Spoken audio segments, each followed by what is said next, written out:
Well, good evening, everybody, and welcome to the December 2023 General Meeting of the Montgomery County Civic Federation. In advance, let me wish you all happy holidays. I not get a chance to do that at the end. We have an exciting program for you this evening. We're going to start off with some administrative details, and I'm going to ask for approval of the agenda, which is on page 2 of the Civic Federation News with one amendment. Make a motion We're going to to take, approve. we're going to make an amendment.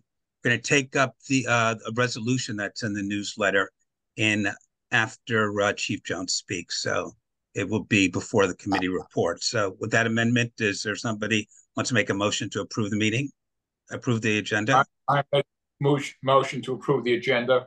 Second? Second. And first and second, all those in favor say aye. Aye. All right, that's good enough. Next thing we want to do is we want to approve the minutes from the November 13th meeting. It's on page 18 of the newsletter. I'm sure you've all have read it, scrutinized it carefully. So I'm going to make a motion to approve the minutes from the November meeting. Jerry's been first and second. Any discussion, corrections? All those in favor say aye. Aye. That's good enough. Thank you very much.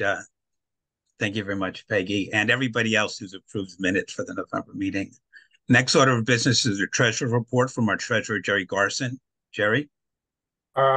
We operate on a fiscal year from July 1st through December 11th.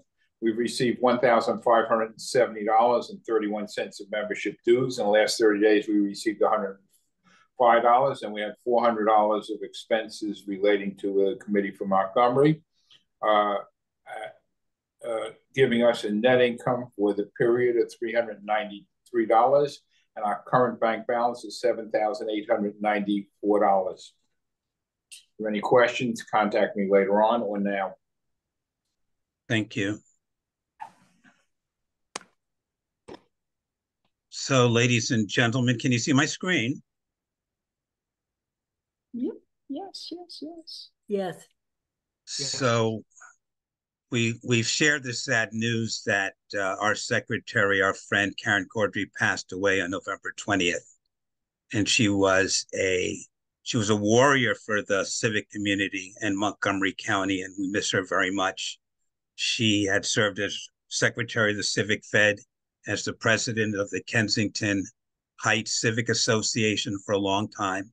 She was chair of the Wheaton Regional Advisory Committee, a member of the county's Pedestrian, Bicycle, and Traffic Safety Advisory Committee, and was appointed a member of the Montgomery County Planning Department's Advisory Committee on Missing Middle Housing. Those of you who knew her well knew that she was a pleasure to work with and a very dedicated and hardworking member of the Civic Federation family. We don't know how we're going to do this work without her. Memorial service is being planned. No final decisions have been made. We'll let everybody know when that decision, place and date has been finalized. But just for a few seconds, let's just take a moment of silence to remember our friend Karen Cordry.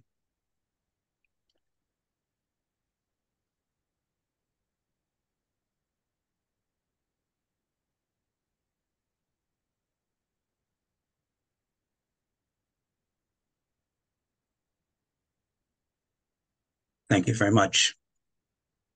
The next order of business, this is the part in our agenda where we entertain announcements from people on the call who'd like to announce and inform us about things that are going on in their community, which they think are important to share with the rest of the group. Does anybody have any announcements they'd like to make for the group? Pat Tyson, you have to unmute your phone, unmute your computer.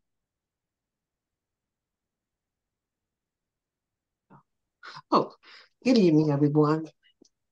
For some time, we've been wanting here in Littonsville, I'm from Littonsville, and we've been wanting to have a briefing from the fire department on fire safety and preparedness. And in these last 10 days, every time you turn on the news, somebody's had a fire. And I heard the fire engines going by my house on Saturday morning going to a fire. We'd like to invite you to come, and I could always send you the announcement on that. This Thursday evening at 7 o'clock at the Caulfield Center at 2450 Littonsville Road. It will be from 7 to 8:15. And we have an Officer Resnick from the fire department who's going to show us a film, talk about these types of things that we need to know in order to be safe, and also offer anyone who's there an opportunity to have him come out to your home and do an inspection and tell you what you may need or what the situation is there. It's all free. So that's all I wanted to say. It's from 7 to 8:15 on Thursday at the Caulfield Community Center. Thank you, Pat. If you send me the information, I'd be glad to put it on our Facebook page and on Twitter. So okay. Thank you very much, and it's good to see you. Any other announcements before we talk to our guest, Jim Michaels? Seeing no other hands going up, let me introduce Jim Michaels, a new friend who is the chairman of Montgomery County's Charter Review Commission. There's an article in our newsletter, the December newsletter, that talks a little bit about it, but I thought it would be useful to invite Jim to our meeting for lots of reasons. He was very well connected, and he was serving with Karen Cordry. Karen Cordry had just recently been appointed his vice chair on the Charter Review Commission. So, Jim, please say a few words about the Charter Commission. Sure. First, let me just say I had a chance to get acquainted with Karen only briefly. We met in August, and we worked together for about 3 months on the Charter Review Commission with her as the vice chair. She and I did get to have several conversations about the issues that she was most interested in bringing to the commission. And she stepped forward that she wanted to work on those issues and sort of be our lead person researching issues. And I think it's an issue you're all familiar with, dealing with the Office of People's Counsel. And I know she was involved in her community in so many other ways as well, but she was already working very hard to make a very significant contribution to the work of our current Charter Review Commission. And I'm going to miss her, and I think everyone on the commission is going to miss her work. And we will do the best we can to carry forward on the issues she was interested in. Those issues will not go by the way, so we will keep them on our agenda, and we will carry them forward in a different way, perhaps, and it may take a little bit longer without her expertise, but we will do so. So thank you for that. So let me just start by saying, I would assume most of you know that we have a standing Charter Review Commission in the county under our charter that gets reappointed every 4 years with a new council. Exactly when it starts its work depends on when the council gets around to those appointments. In this case, it got to the appointments in July, and so we had our first meeting in September. So we've had only 3 meetings so far, and we'll have another meeting on Wednesday of this week, actually. We have, the way this commission is structured is we have 2 semesters, essentially. A very short first semester that consists of the period from September until next April. And then we owe a report to the county council on our work up to that date. And then we have a very long second semester, which is essentially 2 years long, where we really get to dig much more deeply into issues. And then we will owe a second report to the county council in May 1st of 2026.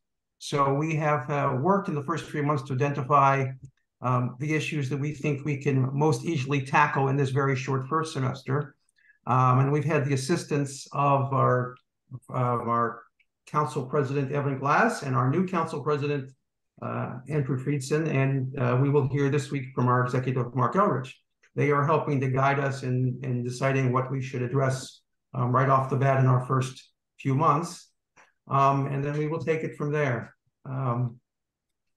We have issued a press release in November as our first form of public outreach, where we have solicited input from the public on the topics that they want us to consider and study, and that would be both for the short term and the long term. We've asked them to tell us what sort of his top priority for now, and also what we can consider over the next 2 to 3 years. Once we identify the topics that we think we can sort of address immediately, we will have additional outreach in the form of a public listening session, probably very late January or early February. And that listening session will try to focus on just the things that we plan to deal with in our first report, which is due May 1st. And then as we get past that, we will have much more extensive outreach. I've already contacted all of the directors of our regional service centers and asked them to communicate with our citizens advisory boards. And so we do expect to have public hearings in all of the 5 regions over the long term to hear from the citizens in all the regions of the county. That's sort of where things stand. I can tell you as of now, the first 3 topics on our agenda were raised by our council members, and that has to deal with whether or not we should consider amending our charter to elect our council president directly by the voters rather than have it be an appointment that's rotated by the council members themselves. And that would be a fairly significant change because we'd have to consider how the elections would be structured. And so secondarily to that, our secondary issue is if we go to an elected council president system, how would we restructure our elections? Would we stagger them to have half the council elected every 2 years, or do we continue with having all of the council members elected in the same election during the gubernatorial election cycle? So those are 2 of the big things we're looking at. And then we have some folks who are looking into some of the requirements for budgetary and revenue raising in the council in terms of the number of council votes are needed to take certain actions, whether it should be a majority of the council or a super majority of the council or a unanimous vote of the council. There are a number of requirements already in our charter, and folks have asked to take a look at that to see if we're comfortable that those requirements are set in the right places. And so that's a pretty brief summary of where we are. And what can we do to help you do your work? Well, we really do value public input. We are 10 volunteers. Some of our volunteers have experience with governmental operations and county policy. Some have very little experience. And at the end of the day, our recommendations to the council will only be as good as the information we're able to gather and the input we're able to obtain. And we are very interested in ensuring that our recommendations take into account the views of our broader community. And so to the extent we have opportunities for public participation, either by a written comment or by oral testimony, we encourage people to do that. Let's see, what else? We are, the topics we're focused on right now do not have to deal specifically with the Office of People's Counsel, but I think missing Karen's expertise, that is going to take us a much longer time to develop expertise and information. But I know it's a topic that's one that your group is focused a lot on. So I really hope that you will take the opportunity to get involved in that issue, provide us viewpoints, information. Let's hear from you at the public listening sessions and in written comments. So I think that's make a big difference. Thank you very much, Jim. I would just commend to the group that you can learn more about the Charter Review Commission on the county government's website, Montgomery County MD.gov/CRC for Charter Review Commission. There's an article in the newsletter. It gives you an email address where you can send suggestions for issues to be taken up by the commission. But thank you very much for joining us, Jim. We really appreciate it. My pleasure. And without further ado, I'd like to introduce our guest, our principal guest for the evening. He's a good friend to the Civic Federation. He's a good friend to neighborhoods around the county. He's a good friend of mine. I had the pleasure working closely with Chief Jones when he was the commander of the 3rd District. And he had a very enlightened style of engaging the community. We look forward to meeting with him at the 3rd District substation in the community room, and we miss those in-person meetings. But he's a great guy, and we couldn't be happier that he's our chief of the police.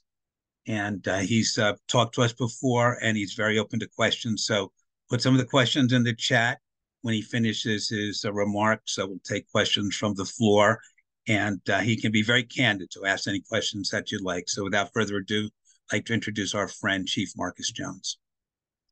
So good evening, and thank you, Alan. Again, thank you for the gracious invitation, as well as being very kind in your statements about me. And just it is nice to be back with the Civic Federation once again. I missed meeting with you all in person. It's been a few years, but it's always good to gather and discuss about what is going on in Montgomery County. And there is quite a bit going on as relates to our police department, as well as public safety. And I want to share some of that information with you all this evening, and really talk about what is going on as relates to our crime, overall crime issues in the county. To also talk about a concern that I know a lot of people have been talking about in the community recently, and that's about juvenile crime and carjackings that have been really unfortunately occurring all throughout the Washington metropolitan DC area. So we want to talk about that, but particularly those that are happening here in the county. I know there's some questions already in the chat. Thank you, Margaret, for getting that jump on me. And we'll get to those as well. And some I may hit on in some of the other topics that Alan has already thrown out for me to talk about, and that would be staffing our department, that will be recruitment. We'll also talk a little bit about now that cannabis has been legalized in Maryland, what's the impact of that in our communities and how the police department is addressing those concerns and what are we seeing. We'll also talk about our pilot program, the first responder drone program that we just launched just last month, and no pun intended, but I like to use that word launch as we get our drones up in the air. But I want to talk about how that program is actually working and some highlights to that. And I'm sure there are questions around that as well. And then we'll talk a little bit more about what some of the work we're doing with the school, some of the needs for after school programs and some other issues. So I'll get right with it. As we talk about crime, it is known that there are lots of concerns, and I have some concerns about violent crimes that have been occurring in Montgomery County at a higher rate than in previous years. And when we compare it back to even pre-pandemic days, and when I say pre-pandemic, we go back to 2019, and we're still, our numbers are still high from where we were as relates to crime overall. And the main issues that I'm going to talk about that we look at are some of our violent crimes, such as homicides. Our homicides are up this year compared to 2022. Right now, we're at 28 homicides for the year.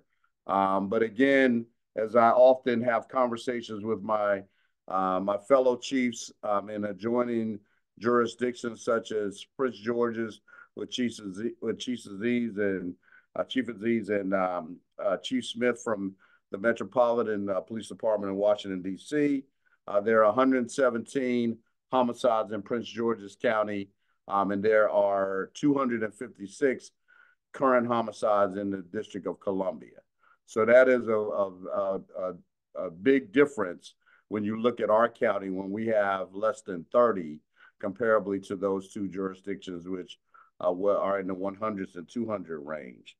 But again, that doesn't necessarily resolve all of our issues. But when we look at overall, what are some of the trends? Many of those trends are not necessarily in one given neighborhood, though we've had the vast majority of those events happen within the 3rd district, but there's a variety of reasons behind some of those cases that we have information on of why they happen.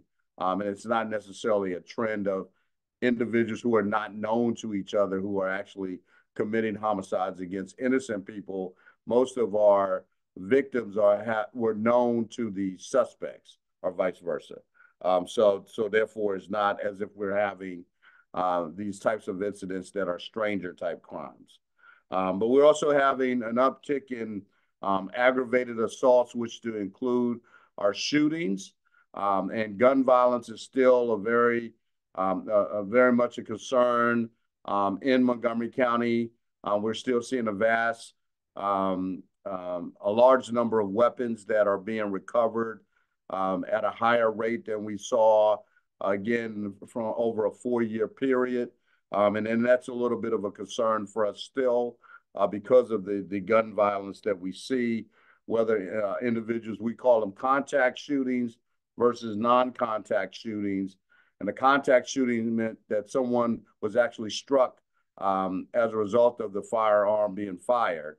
And a non-contact shooting is when someone is just shot at, but no one was struck. So we still have an uptick in that type of, in both of those categories, and that's a concern. And I know that there are many who have heard, probably via many of our media outlets, concerning auto thefts. And I will tell you that auto thefts are incredibly up, again, over the past 4 years. Right now, we're up at about 135%. This year alone, I think we're well over 800 auto thefts plus in the county. And again, those numbers are pretty staggering.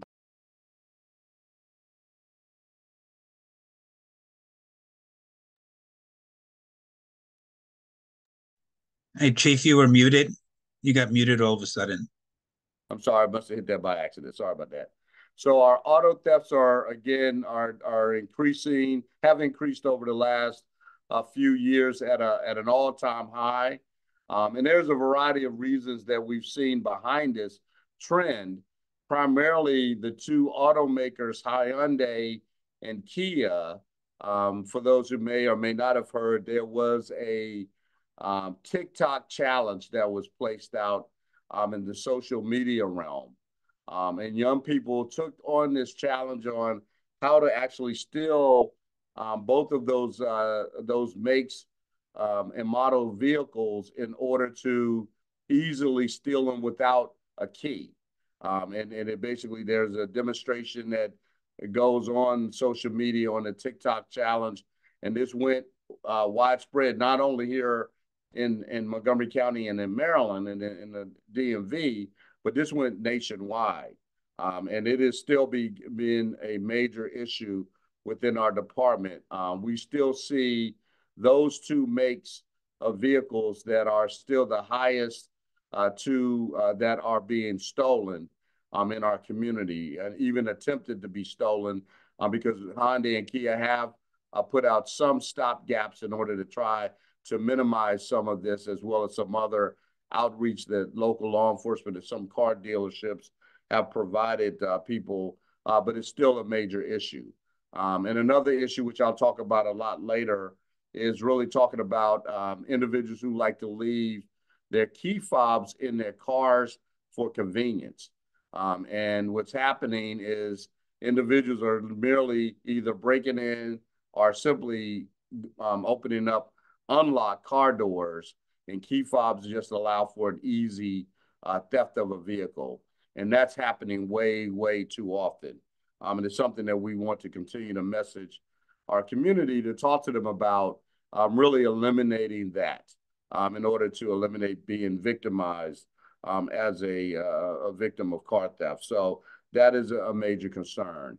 Again, we look at some of the other statistics. Again, we talk about robbery, we talk about carjackings, of course, that's up about 34%. Individuals are still taking advantage of many of our citizens in a variety of different venues, whether they're at, they could be at a gas station, they can be at an ATM, there might be just accosted in a parking lot.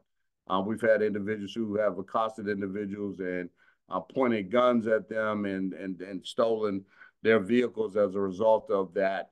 And that is, again, very, very challenging for us as we continue to work with our other local partners as well as our federal partners to address many of these individuals who are involved in these types of crimes.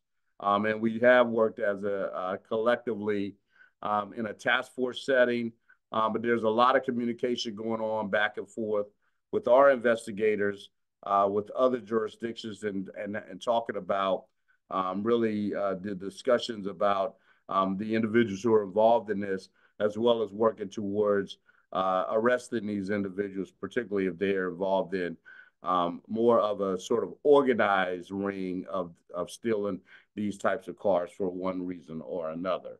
So I would also note that we have again noted a increase of thefts, shoplifting that has occurred throughout the county. That is a major issue in the aspect of, we have had store takeovers where individuals have literally gone in as a large group or several individuals, just really kind of just going in and taking items off the rack, taking over the store, you might say, in a very aggressive manner. We've had very good conversations with many of the retailers in our areas, particularly the major retailers, to talk about different aspects of what are we doing in order to try to curtail many of these types of events. And I will tell you that, again, we are now branching out to utilize technology in a more effective manner.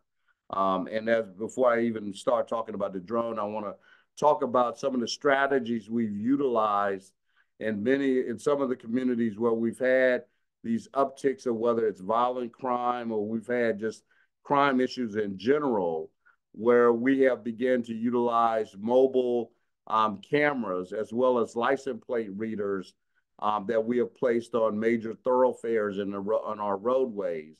And this has been very successful for us to be able to identify felony vehicles, individuals involved in these carjackings and stolen car rings, as well as, seeing cameras where we've actually caught individuals and shared that information going from one jurisdiction to another, as an example. We've also utilized them. You may have seen them on Georgia Avenue there. We put a camera in downtown Silver Spring with a trailer. It has a blue light that's basically circling, flashing all the time.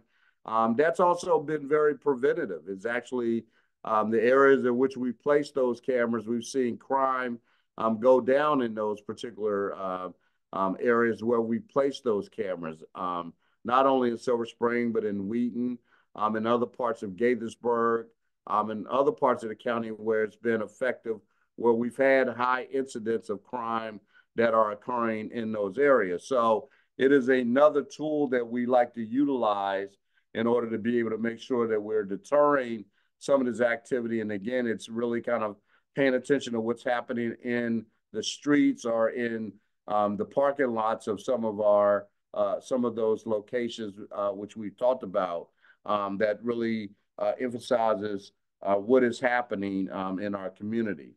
I do want to talk about juvenile crime because juvenile crime has really skyrocketed.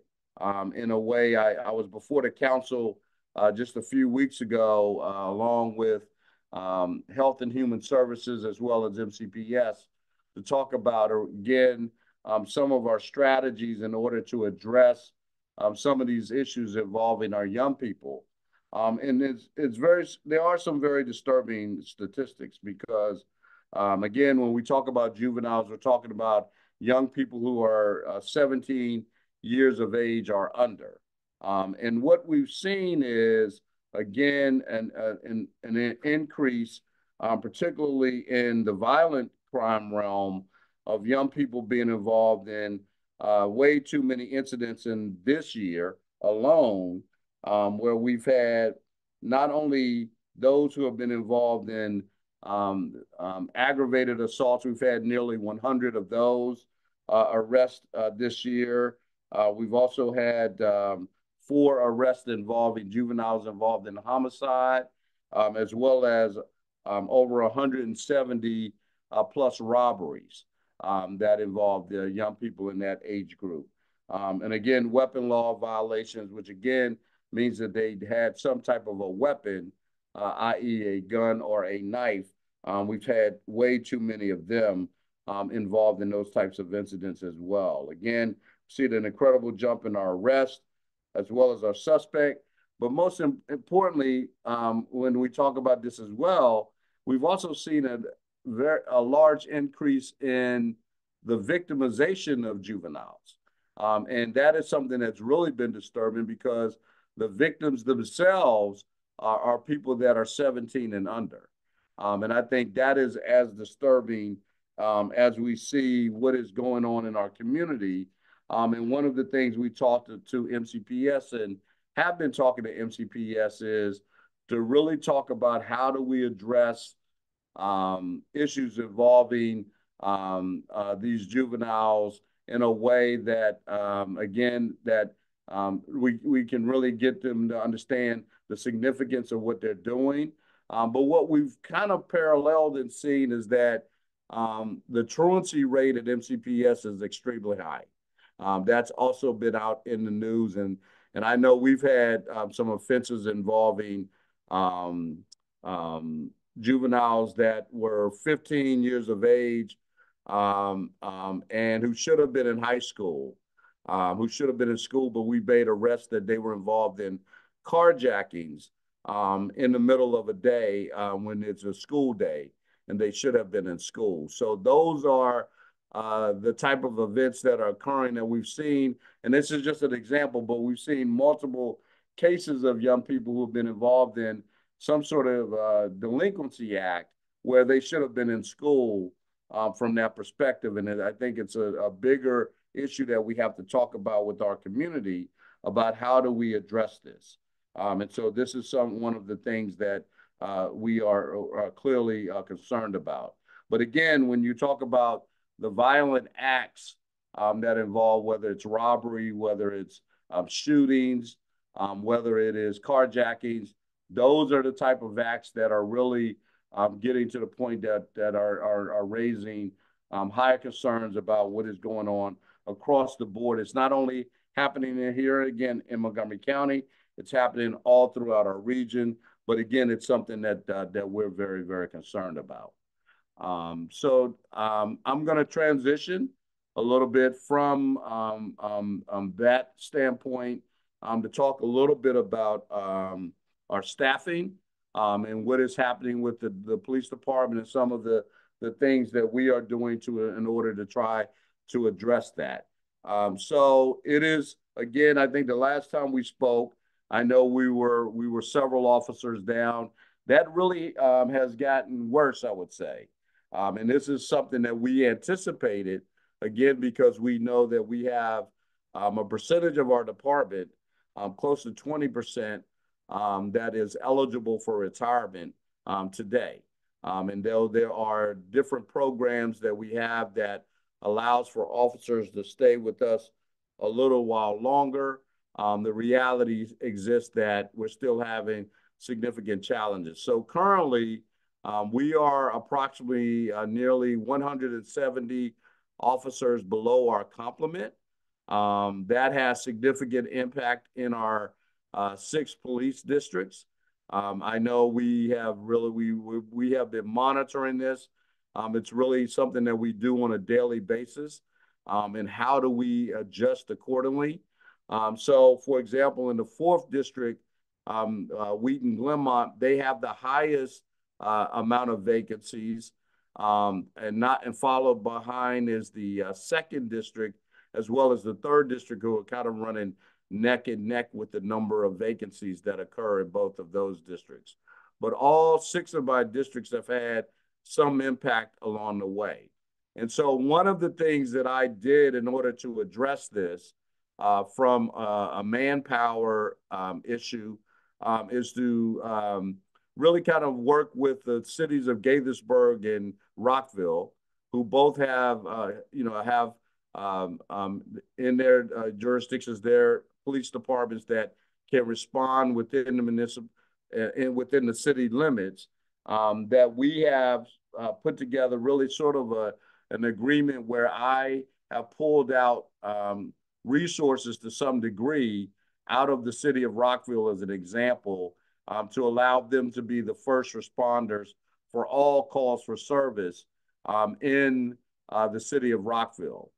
We did not abandon them, but we will not be the first when the call comes through for a non-emergency or a 911 call. The call will automatically go to the city of Rockville as well as the city of Gaithersburg. Is the concept where we can take away some of our resources out of the city limits and redirect them elsewhere. We will be there, and we are still there to support both of those departments and those agencies. And anytime they are needed in an emergency, we still provide them with the other types of services that they need, including backing up in a patrol function. But we will also, again, not relinquish our responsibilities to be the main investigators for major investigations, such as homicides, sexual assaults, those things that we generally handle for those agencies in the first place. But by doing this, I was able to reallocate some positions to the 4th district and the 2nd district to give them some relief. We have also kind of changed some dynamics of our corporals, the officers who are in the corporal rank. They were deemed to be the lead worker. You might consider them to be an assistant supervisor, but we also gave them more first responder type and being available for calls for service in order to have more officers available for those types of calls for service.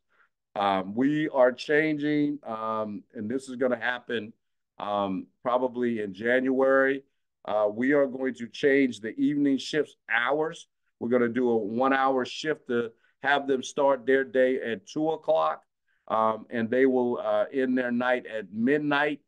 We, again, looked at the numbers, the calls for service, and we found there's a greater need in the afternoon, early afternoon, which kind of coincides with the let out of our schools, where we see a high demand for police calls for service. So we're making some adjustments along the way to address that response in order to be more timely and to handle those types of responses in the evening. So we're making adjustments along the way of how do we kind of go about this police response that will help, again, us to be there in a more timely manner, to have officers, again, even though we might be short, we can make some adjustments in order to make sure that we're still responding to calls in a timely manner.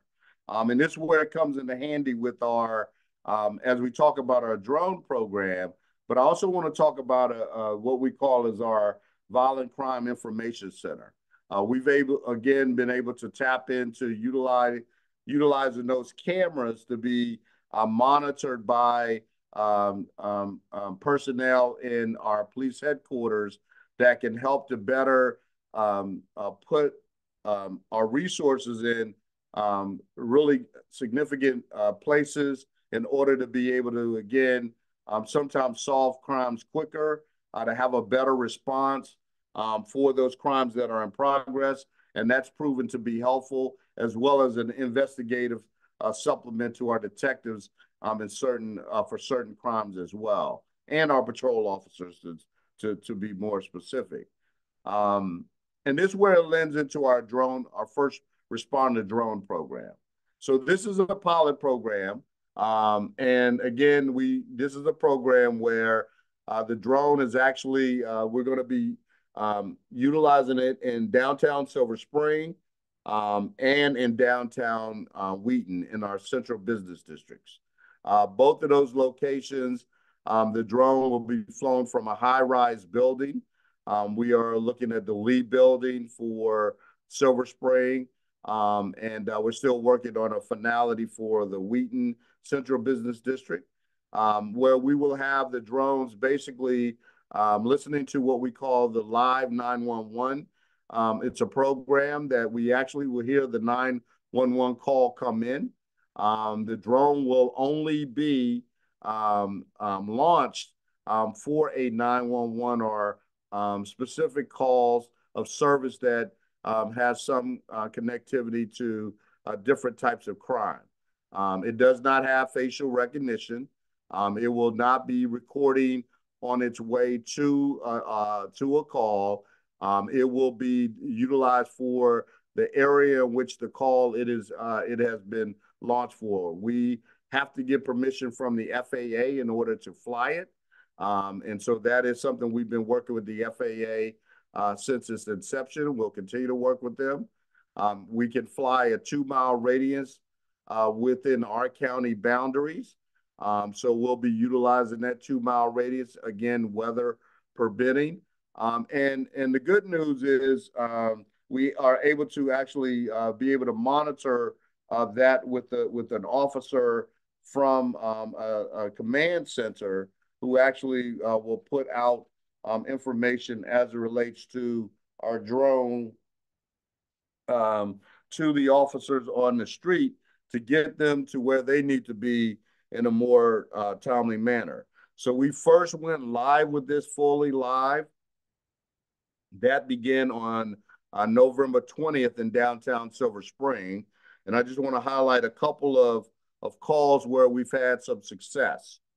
We had one response where we had a theft in progress up at the CVS on Georgia Avenue near the Beltway, where we had CVS has been struck by at least a dozen thefts by one individual who continuously came into their store, really kind of clearing the shelves, you might say, and always seeming to get away before our patrol officers were able to respond.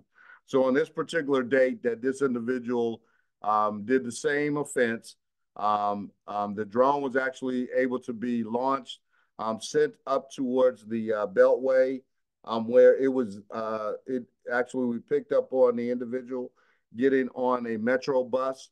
That bus was followed. The officers were able to stop the bus, and that subject was positively identified with evidence on his person, and he was placed under arrest and charged accordingly. We also had a case of individuals who were breaking into cars in downtown Silver Spring in the parking garages. And we, even though with the assistance of some of our plainclothes officers, the drone was actually able to keep an eye on these individuals that were involved in several break-ins of cars. And then the SAT team was able to come in and actually make the arrest. And when they made those arrests of these individuals in an alley, it was determined that both of these individuals had handguns on their persons. And so that was an arrest that, which allowed the officers to make a safe approach as well as to make a meaningful arrest for these types of crimes that are occurring throughout the county. So again, these are ways that we're utilizing technology in a more useful way that is helping, even though we have, again, some of the major impacts of our staffing levels down, that we can, again, try to work through some of those challenges as we, again, try to recruit. Now, again, as it comes to recruiting, we haven't stopped recruiting. We are aggressively trying to hire as many police officers as possible. But I also stress that I shall not, again, take people who are less than, I think, qualified to be a Montgomery County police officer just because we're trying to fill seats in our police training academy. And that's very important to be the integrity that we look at for the individuals that we're hiring. So with that being said, we have, again, thanks to the county executive and the county council, we have been able to utilize a $20,000 sign-in bonus that has gotten people's attention, but I'm not sure, based upon the competition that we have throughout the Washington, D.C. metropolitan area, because many of the other agencies also offer cash bonuses in a variety of different ways. As an example, Metropolitan, we went to 20,000 and they raised theirs to 25,000. So the games continue to be played amongst us as chiefs and as we try to recruit. And again, many of us are recruiting from people of the in the same and they're really in the same barrel, you might say. So it's a unique challenge that we all have. But I will say this. I mean, I think that we've had over the last year or so, we've had more applications, which pleases me. We're getting ready to graduate a class this Thursday. We'll bring in 22 new officers that will be trained. And again, they have to go through 14 weeks of additional training for their field training program. And then after their 14 weeks, we're hoping to get them out as single officers to be able to assist us.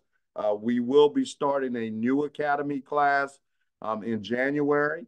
It is my hope, again, we're still, I'm pushing my personnel division to hire as we continue to go through the month of December and probably mid-January to try to get more bodies. It's our hope that we would get 25 to 30 additional officers. We've also created a lateral class, which means these are police officers of comparative compliance that have been police officers from other jurisdictions, and then they can apply to our department. And I will tell you, though we've had a large amount of officers who've applied, I think we had somewhere close to 90 in my last lateral comparative class that applied, but at the end of the day, I only accepted 2 of them that I think that met the standards of Montgomery County. So just because police officers from other jurisdictions have applied doesn't automatically mean that we're going to actually give them a job just because. Again, they have to meet our high ethical standards as well as the background checks to the best of our ability in order to make sure that we are hiring very good candidates. So again, in the world of recruitment, we're still working with the county executive, come up with new ways to actually improve some of our minimum qualifications and what are some of the things that we can do to enhance that in order to bring in. We have a cadet program, again, that has been at full throttle for the past several years. And we're getting some really good candidates. And these are people that I'm excited about because our cadet program allows us to really hire with diversity. We get a diverse set of candidates, and I consider them to be homegrown candidates because many of them are from Montgomery County. Many go to either Montgomery College or the universities of Shady Grove, continuing their college education. They work with us part-time. We assign them. They work 20 hours a week, and they also earn a half-year salary, first-year salary. And then once they complete the cadet program and they obtain their 60 college credits, they are then allowed to apply for our department. And we've had great success in getting some of our cadets on as police officers who, again, many of them are from Montgomery County, and that's a big win for us. So we're continuing to hopefully to enhance that and again, grow any other type of opportunities that we can get young people and other people to be a part of our organization. And then again, I wanted to just quickly share, and then I get to some of the questions to talk about cannabis. And so July 1st, again, as the state of Maryland, the law went into effect that cannabis would be legalized for small amounts of cannabis for personal use. That has had not much of a negative impact on our department. We occasionally will receive calls for service for individuals who may be smoking cannabis, either generally at an apartment complex or out in public. That is still against the law. Generally, we try to respond and we try to deal with the individuals. If we actually do catch them actually smoking, we will generally, the officer has an option to generally just talk to them and tell them, again, it's illegal, similarly to like having an open container of alcohol where you can't always drink out in public. And so there's ways to handle that, whether or not you decide to issue a civil citation, or you, again, tell the individual to basically put out the product in which they have and not to utilize it, again, which is against the law. But beyond that, we, again, probably our biggest concern is, and again, we don't have a lot of statistics on this because we're only about in the 6th month of probably trying to collect some data, and that data is not really good at this point. But we are monitoring some of the concerns about cannabis and the use of it while driving. I think that's one of the concerns that we've had. We've talked to some of our other law enforcement partners in other states where cannabis is legalized, and there have been significant increases in traffic collisions as well as fatalities in traffic collisions. And that's something we really wanted to monitor and do. And that's probably, again, a conversation we can have about at a different time, a larger conversation about some of the challenges that we have in addressing individuals who smoke cannabis and who may be high under the levels of THC that impact our roadway. So, but that's something, again, that we're monitoring closely. And finally, I'll just say with our schools, I know that, again, talking to Dr. McKnight, we've talked a lot about working with them. There are no example. We talked about, we have some after school programs that some of our officers, our community engagement officers, have been very engaged in working with the schools and their principals and their staff. And that's been very fruitful. We're going to continue to do that. We had an academy not too long ago in the Woodmore community, and I was very excited about our officers being engaged in that. Our young people were just fabulous, and that's something that we want to continue doing. But again, I want to, again, as we have these discussions, again, I think one of the main concerns I have is about where we are with truancy that are creating some of the challenges that we have. So with that being said, Alan, I am going to pause, turn it back over to you so that we can move forward with those several questions that are in the chat, and I'm sure others have along the way. Thank you so much, Chief Jones. Let me exercise personal privilege and ask you about hate crimes. It's an issue that I've been concerned about over the last several years, an increase in vandalism and graffiti and hate speech in our middle schools and our high schools. More and more, it's a threatening issue. I wonder if you can talk about what the police department is doing to deal with hate crimes. Yes, thanks, Alan. That's an excellent question. And to be quite frank, I'm actually very disturbed because we're seeing more incidents of hate crimes and hate bias incidents over the past year. And as we've seen what's happening, in the Middle East, and not only that, but it just seems that there has been an increase in our schools. And every reported incident, again, is something that we take very seriously. So the schools have made it be known that their policy is very strict. And we've seen just an incredible amount of complaints of hate related incidents where words are being expressed, vandalisms are occurring within our schools and even outside of our schools. And so this is something that I think we have to continue to work collectively on, because I think there is an issue with our young people, but there's also incidents of hate that we've seen across some of our communities that have been well documented that we've had to address, and in fact have charged people with certain crimes working with the state's attorney's office. So it is something, again, that we report out on an annual basis. We'll do it again probably around February for our 2023 annual report on hate bias and hate crimes, as we always do. It is a requirement by all law enforcement to report that out to the state. Montgomery County has always been a leader. If you look at even across the state and you look at those numbers, you will see our numbers surpassed. No one is really close to Montgomery County.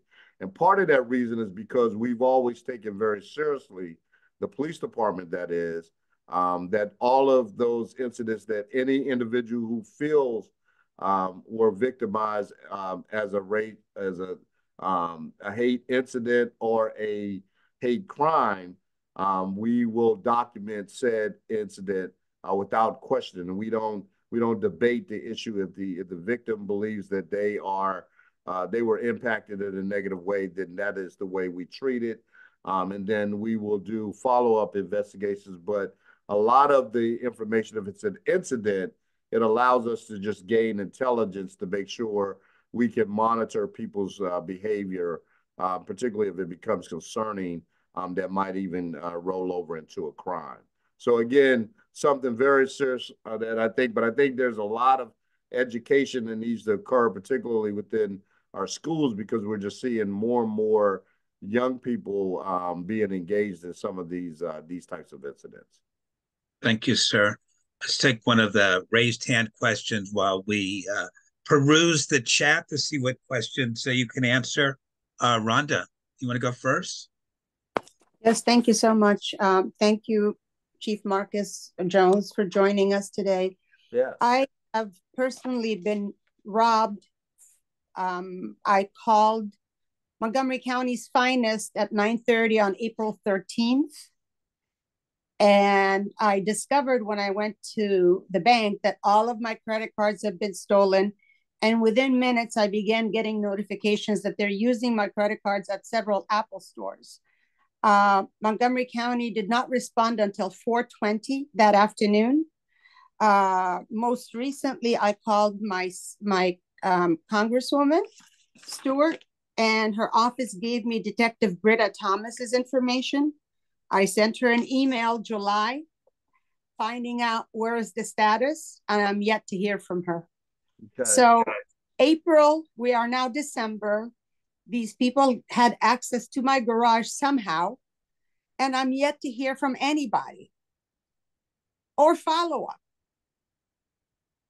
I gave the detective and the police persons who responded at 4:20 in the afternoon, the second shift after the 9:20 when I called. That morning shift had already gone home. Those people, I gave them a list. I gave them details. At 9:59, they were at the Apple store in Bethesda Road, store number R112. The amount they charged was $2,541.88. They went to Target the same time at 10:16. They charged stuff in the appliance or the technology department for $424. So all these charges are coming through. And if I could just get a response from somebody in the police department who can go take a look at the video, perhaps you can avoid the next charges that appeared at another Apple store a few minutes later. So I am frustrated. I have the only opportunity that I had to interact with Montgomery Police for my needs has not been addressed. So, Rhonda, so I'm very sorry to hear, first of all, that you're a victim of said crimes. And then I'm very sorry to hear about what you were reporting out to me about our response. So I will look into this, again, to see where these investigations are and why there was not more of a rampant response. If you want to put your contact and send it to me directly, then I'll be glad to look into this matter and have someone respond back to you. I will happy to do that. Would you like to give me your email? Because I'll forward you all the emails that I exchanged with Britta Thomas. She was on vacation in July.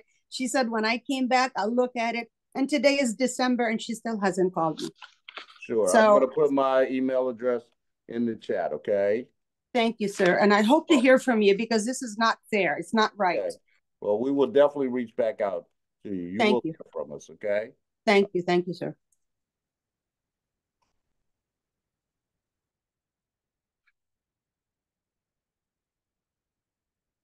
Alan, I think you're on still on mute. Kim, you're next up. Your hand is raised. You have a question for the chief. Yes, I do. Thank you, Chief Marcus. My question is, I'm not sure if you heard of Thrive 2050. The vision is that everybody is going to be working in the community that they live in. And Montgomery County is extremely expensive. And the starting salaries of the police officers simply can't afford to have housing where they work. Right. Even in Wheaton, I live in Wheaton, so prices are going crazy here too.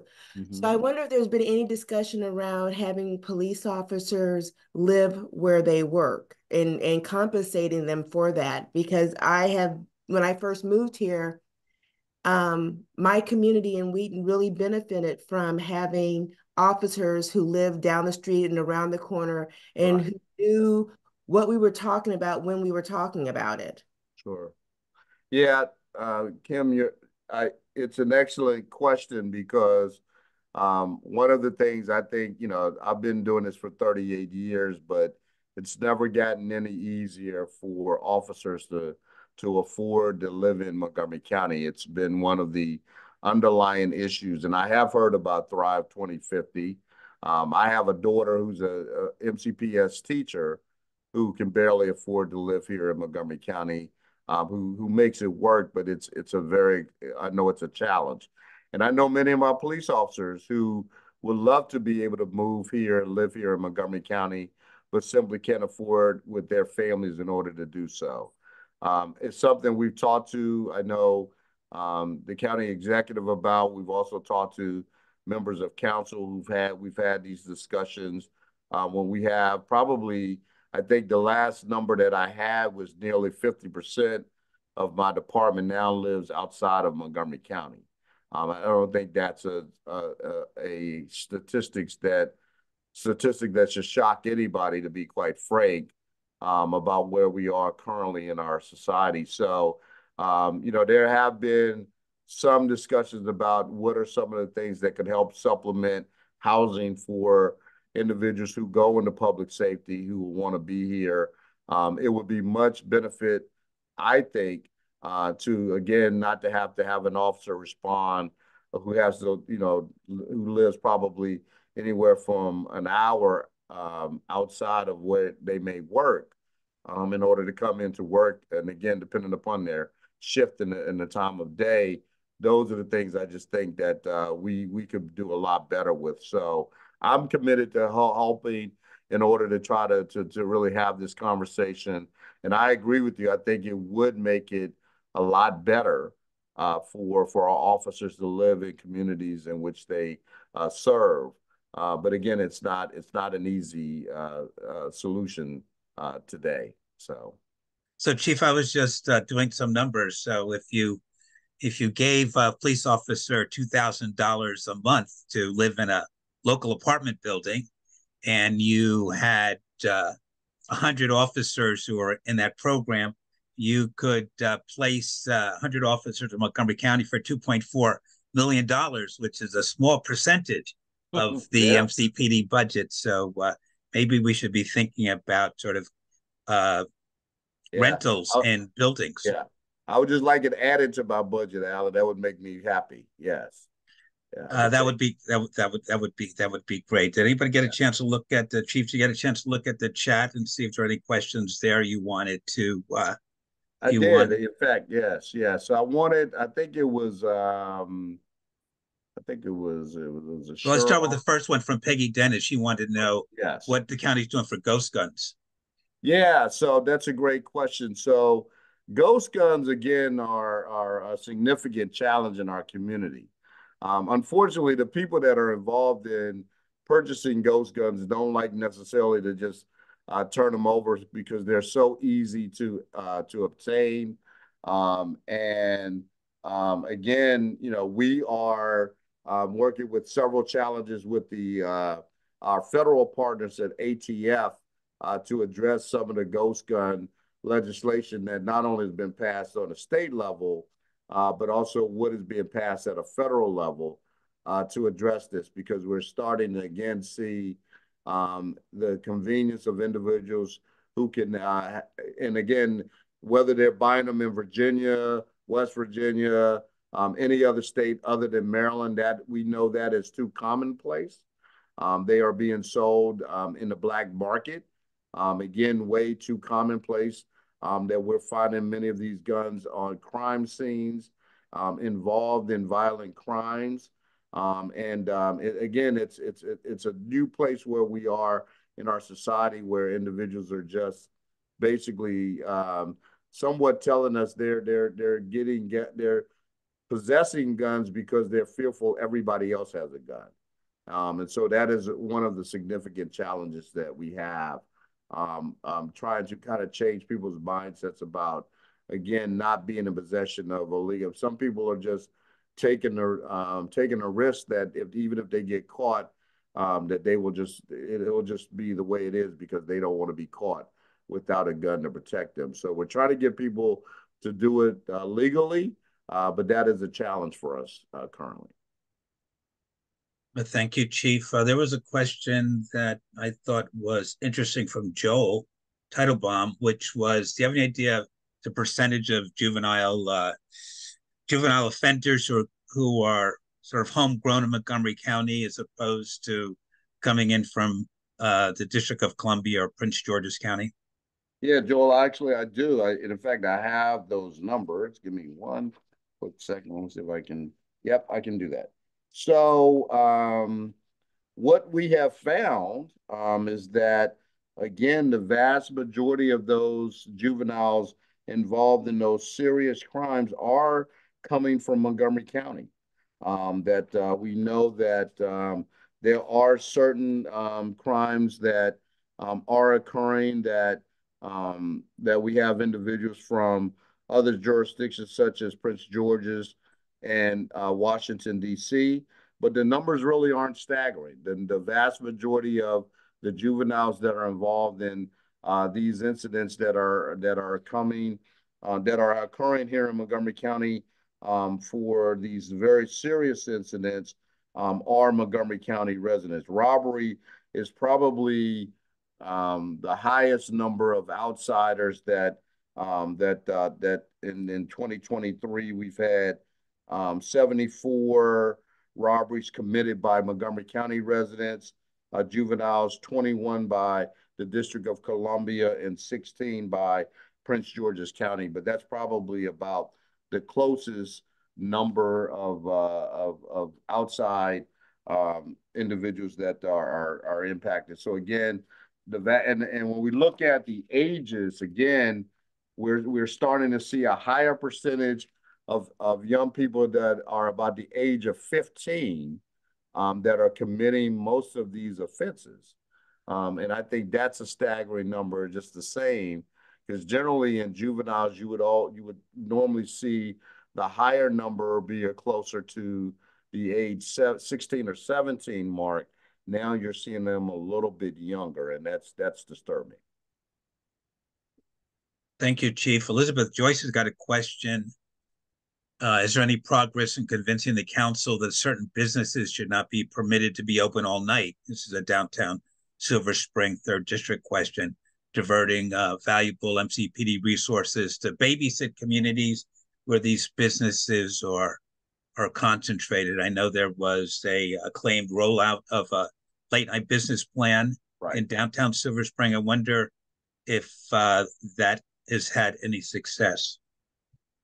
So I think it has. I've not had many complaints, at least that have reached my level. I stay in contact, of course, weekly with Commander McBain in the 3rd District, as well as working with Captain Reed, who I've assigned down there to assist Commander McBain with a special project of working in the Central Business District. And I will tell you that it is something that we are keeping a close eye on, because we have had several complaints about some of the late night businesses in so many ways. And again, as we look at some of these issues surrounding alcohol as well as the late night activity, what are we doing in order to try to address that? A lot of that, some is working with some of our other county agencies and state agencies to address some of the regulations that are in place. I have had some conversation with the county executive. I know as we talk about some of those late night establishments after 2 o'clock, I still raise my concerns about that. But again, I know I've not had a lot of, I don't think from a standpoint largely, and I'm, not that I've had this discussion with them recently, but from a council standpoint, I've not heard a lot of conversation about that. So, but we continuously monitor the activity, and I've not received a lot of complaints about what has been happening in late night activity in downtown Silver Spring. There's a question in the chat about patrols. Rhonda was asking, why do we not have police patrolling our neighborhood in Kensington Parkwood? I'd make the same comment about our East Silver Spring neighborhoods in Seven Oaks and Park Hills. Is cruiser patrols, is that part of the strategy, or is it something which is not as important as it might have been 10 years ago? Well, 10 years ago, I would probably, if there's one issue that I think is significant in the discussion about why you may not see as many officers in a certain neighborhood, is because of staffing. And that's unfortunate because because I'm really having to upstaff and keep the numbers of officers available to be able to answer our non-emergency and our 911 calls.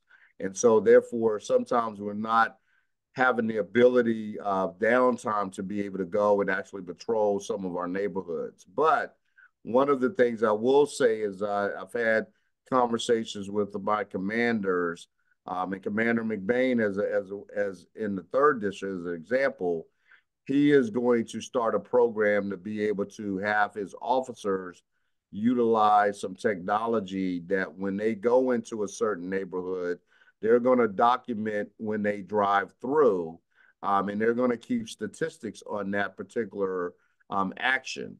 Because there's a lot of times people say, well, I don't see police in my neighborhood. Well, I mean, if you, and not, but if you are sleep at late at night, or, you may be busy, tied up doing something in your home, or may not even be home, there may be events that are times that officers actually do drive through your neighborhood, and you just don't actually see them. So we want to be able to have the officers kind of, again, document when they are actually driving through in a patrol for a variety of reasons to address those things, and then be able to report that out to their selective community so they can let them know not only were they there, but if there was any activity that they observed, that they can share that with the community as well.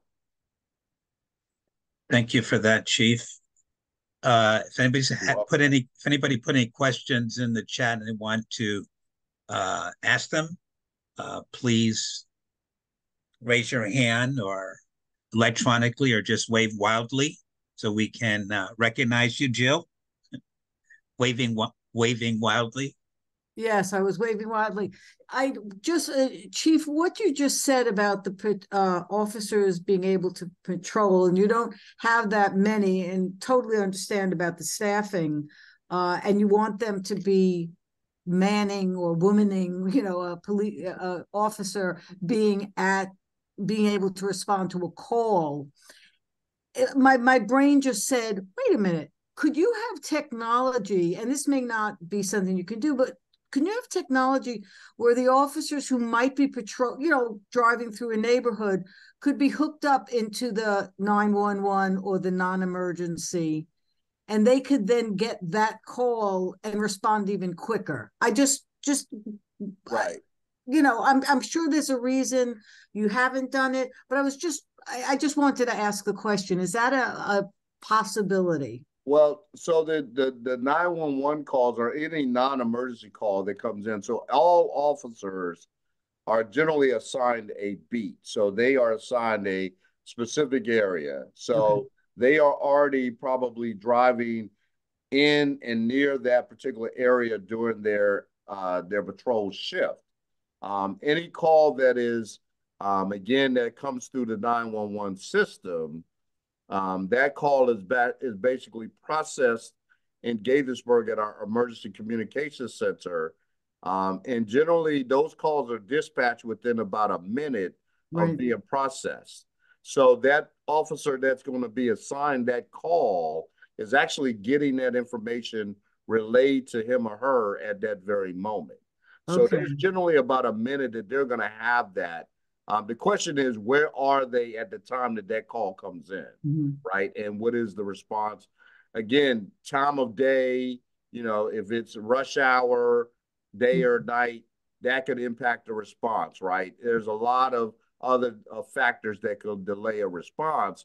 But the reality, again, is, okay, what community are you able to actually provide extra patrols? That's what we generally try to say. If an officer has some downtime, what is that extra time that he can then go into a community and drive around for extra patrol for that particular community?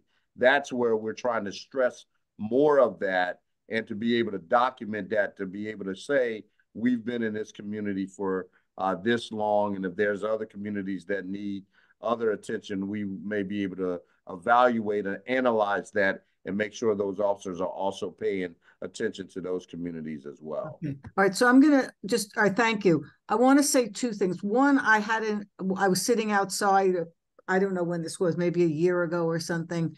And some young man came over, and the first thing he said is, "I'm not here to threaten you." So right away, my hackles got up. Okay. I don't mean to insult you, but right. And so he wanted to sell me something, and I said no. And I went into the house and I called up the non-emergency, I believe. Right. Within a minute, two police cars drove by and said, "Which way did he go?" Okay. So I was very pleased with that. And number two, I know that there are problems, and I know that people have been there have been problems with people getting taken care of and stuff. Right. But I do want to just say thank you to doing such a hard job and trying to do as best you can, because your hands are tied, your feet are tied, probably your ears are tied, and you are trying to help. And I appreciate that. And I know the schools need to help you. I walked away for a moment to ask my husband something, and he said he saw a report that there's a school in DC where the truancy rate is 80%. Yeah. Yeah. And I asked him to repeat that. I said 80. So, you're doing an amazingly difficult job. And I want to thank you. And I don't know how you do it. Well, I appreciate that, Jill. Thank you so very much. And I would definitely share that with my officers. And I will say again, I know we have had significant challenges. And in fact, there are times that I know people may call for the service, and we may have to put some calls on hold. And there's a variety of reasons why that might happen. Partly it can be because we just don't have the manpower at that very moment in order to send an officer. Trust me, if it's a 911 call, that it's an emergency, we're going to get somebody there. I'll guarantee you that. If it's a non-emergency call, it is more likely, and again, it's something that I talk to our folks about often, about making sure we communicate if we can't get there in a timely manner, to make sure that the person who's called, is made aware of that. Because there are certain times that there's a variety of things that may hinder us because we're out searching for, I've had lost children as a case that we put, several officers trying to find a lost child, right? And we just don't have the officers to go to a non-emergency call at that very moment, but we only try to hold the call for a while. So sometimes calls do get held. That's not uncommon, but we do our very best to try to get there as quickly as possible. And again, communicating is the key for my department. And sometimes we fall short, and I apologize for that. But again, it's something that we work to try to improve upon often in that arena. But we do appreciate everyone's patience. But the one thing I've often said that, you know, as we struggle through these staffing issues, one thing we are not going to do for any police district, we're not going to be so short that we can't respond to a call in a timely manner. That's not going to happen, particularly a 911 call. So. Thank you. Thank you. So, Chief, we like to let everybody ask questions, so including Douglas Taylor, Jeff, Ira, Carol. We'll take your questions and then we'll let you go have your dinner, Chief. So, 4 more questions. Okay, is that okay? Absolutely. That'd be perfect. Yeah. Jeff, why don't you go? Okay, you can hear me then? Yes. Yes. Good. Chief, I'm just wondering if you could comment on what impact, if any, there on your recruitment of officers there's been as a result of the new commissions and boards that have been set up to carry out oversight of the police and or advise the council and the executive on these critical on the police performance. Right. Yeah. You know, the Police Accountability Board that's been set up, we've had excellent communications. It has not had a negative impact on our department. I mean, there's still some from the Administrative Charging Committee that oversees discipline of the officers. We've shared some cases with them. I think that's been a pretty smooth process thus far. Our officers aren't you know, they're not running away scared or anything of that nature. But I know that there was also the former Police Advisory Commission. To be quite frank, I would say the confusion that I think my officers have with that the council kept in place was the fact of, okay, what is the role of that commission versus the Police Accountability Board? And that's been a lot of confusion that I think still needs to be ironed out. So, but I will say I don't think it's had a negative impact on the performance of our officers. I think they've gone out and performed well and not allowed that process to be to have them running away. People haven't left in droves as a result of that. So I'm pleased that that's not been the case. I'm very pleased to hear that. And as a citizen, I too was confused about why we had to have 2 commissions and committees that seem to have fairly overlapping mandates. And correct. In Montgomery County, we've never seen a commission or committee we didn't love. So that's my political statement for the evening, and I'll sign off. I got you, Jeff. Understood, sir. It's early, Jeff. Carol, why don't you go next, and then Ira, and then Douglas. Carol? Thank you. Thank you. Hello, Chief Jones. My question relates to the change in Maryland law that establishes an age minimum for juvenile justice jurisdiction. Yes. What I'm interested in is, do we have any data on how many children, these are children under the age of 13 for everyone else, who have committed a non-violent crime? How many children in this category would your officers have liked to arrest if they had the authority to do so in the last year? Do you have any information about that? Right. And then if so, what kind of offenses are we talking about here? Yeah, Carol, you know, this kind of came to light when we dealt with the young person who made the bomb threats in around Blair High School and several other schools.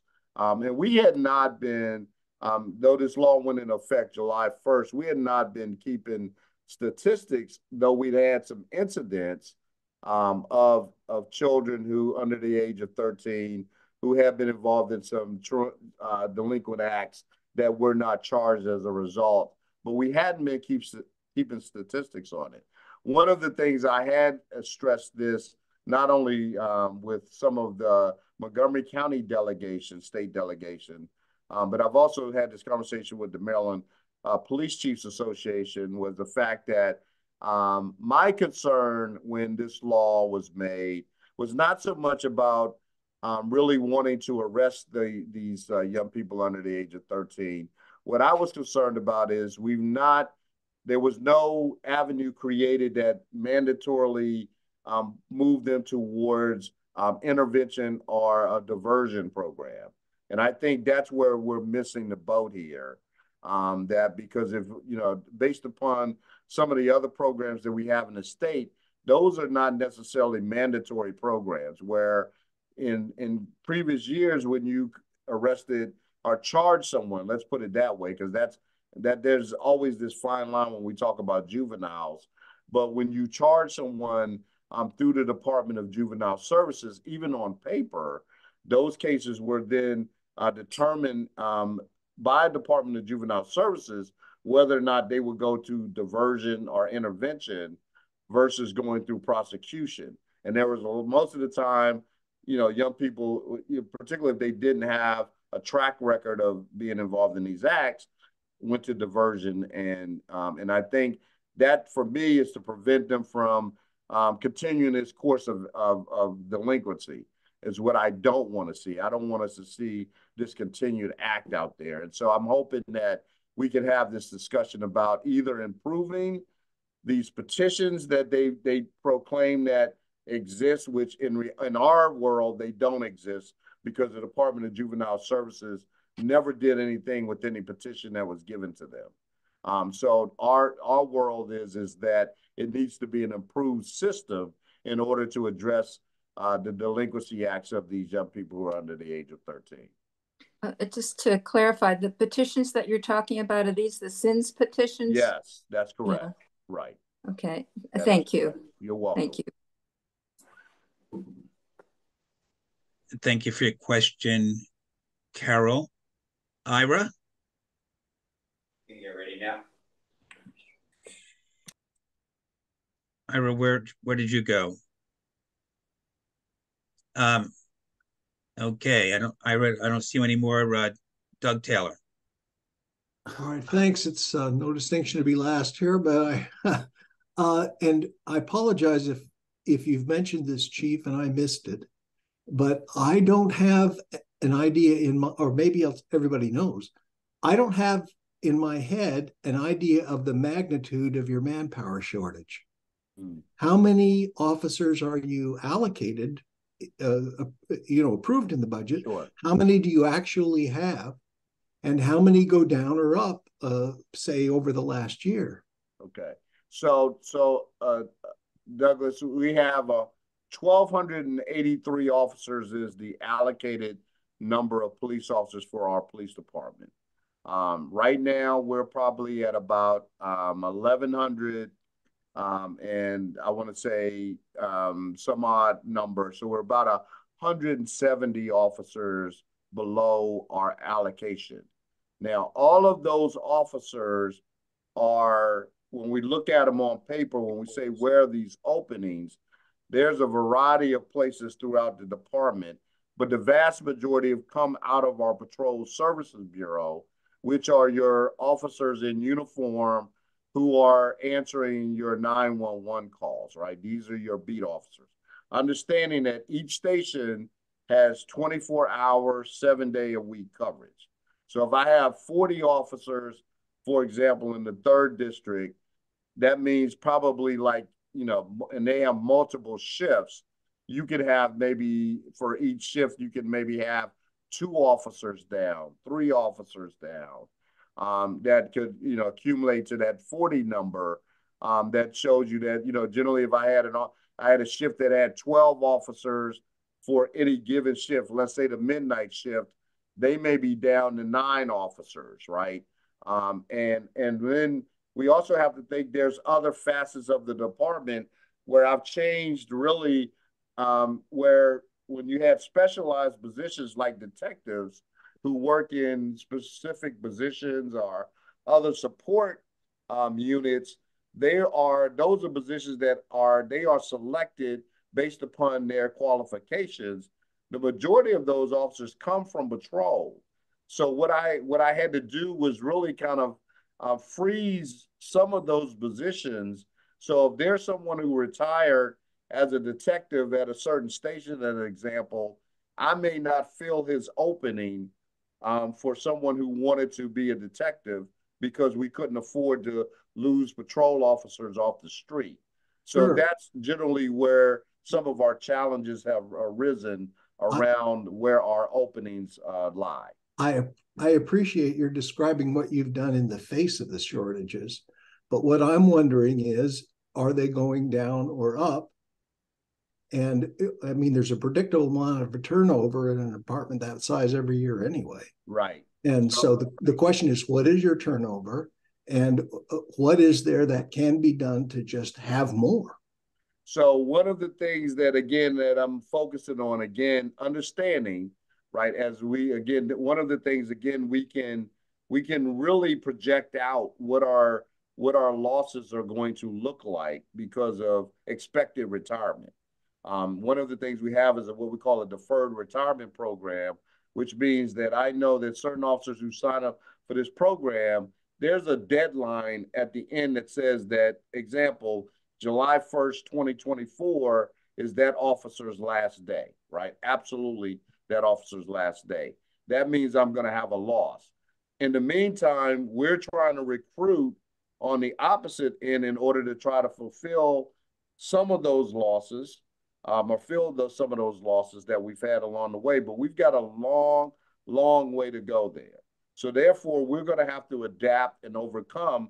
One of the things I am going to propose to the county council is to have the ability to rehire retired officers on a contract basis in order to help supplement some of the responsibilities of our officers to give them some support. Because I have a lot of officers who are working overtime to fill gaps in order to be able to provide services to our community. And that's working to a large degree, but I don't want to always depend on that as the only option. So those are the challenges that we have to manage on a daily basis in order to make sure, again, that we're providing the basic level of service, which, again, I want to have more, but until we can get those bodies, this is going to be a long road, Douglas, to be quite frank. This is not going to be resolved next year, as an example. It's going to take us a few years to catch up to get back to where we need to be. I can promise you that. Doug, we have to go on to the next question, please. Thank you, Chief. Thank you, Doug. Ira? Hi, do you hear me this time? We do. Gotcha. Okay, great. So thank you, Chief, for coming. I have a couple of questions. Let me start with this one. You get one question, Ira. Make it a good one. Yes, boss. Okay. I live in Camp Mill near the 4th District, and we have a lot of turnover, both for the commander and for the lieutenant covering Camp Mill. Mm-hmm. And I find that it's a problem as a former Civic Association president and other positions, because once we get to know the person and we develop a relationship, they're gone. And, and they get to know our problems. We get to know the department's limitations. Is it possible to have longer rotation periods so they can stay longer? So, all right, that's a great question, and I'm glad you asked it. I will tell you, in my short 4-year tenure, which really hadn't been that short, it's actually been very long. But in my 4-year tenure, we have had significant turnover at the highest ranks, right, all the way through assistant chief. And generally, our assistant chiefs come from a commander rank. I came up through the ranks that way. I think your previous 2 commanders in the 4th District, Commander Yamada, Commander Augustine, who are now 2 assistant chiefs, have come up that way. And I know you have Commander Smith, and we've got some lieutenants. We've changed dramatically over the past 4 years at our executive rank. What I can say is currently today, I think we received some stability at the highest ranks. And I think there's been slowdown. I know Alan could probably contest to that, being the same way in the 3rd District for a few years. After I left, there was that turnover occurring quite frequently. But he's got Commander McBain. He's been there for a few years. I think you have Commander Smith. I know you have Commander Smith, and who is an excellent commander and who I anticipate will be there a few years, as well as his lieutenants. And we're hoping to have now that stability to stand by to help work with our different communities along the way. So thank you for sharing that. I will keep that always in the back of my mind as we look at sometimes having to, and again, we try to give some of our lieutenants, and I'll just share this, I try to give them some career growth as they aspire to become captains along the way. And some of that responsibility means they're going to spend a shorter period of time, maybe in their assignment, in order to go do another assignment, so they have some expertise in several areas to help them along with their career growth. So, but from the command level, I clearly understand where you're coming from, and I agree with you. So hopefully we can get that stabilized. And a final question, Chief, how can civic associations and homeowners associations help you do your work? So if you could just please, and you all are so, again, gracious and kind, but if you could just spread the word for us in order to, again, keeping community safe. And by doing that is reminding our neighbors to lock their car doors, as an example, as we address auto thefts and theft from autos, not leave your key fobs in your cars, locking doors, again, being good neighbors, looking out for each other, and again, always being willing to share information amongst neighbors. When crimes happen, we need to know, and if we don't know, I can't do anything about it. But when they do happen, we just encourage you all to contact us and to let us know. So, and always feel free to reach out to me should you have any concerns about anything. Okay. Well, thank you, sir. Thank you so much for joining the Civic Federation again. We look forward to working with you and having you back perhaps next year. Absolutely. God willing. Thank you so much for joining us, and we'll be sharing the message. Happy holidays to everyone, and thank you all so much. Okay. Thank you. Take care. Be safe. Have a great evening. Well, I hope everybody's enjoyed that part of our program.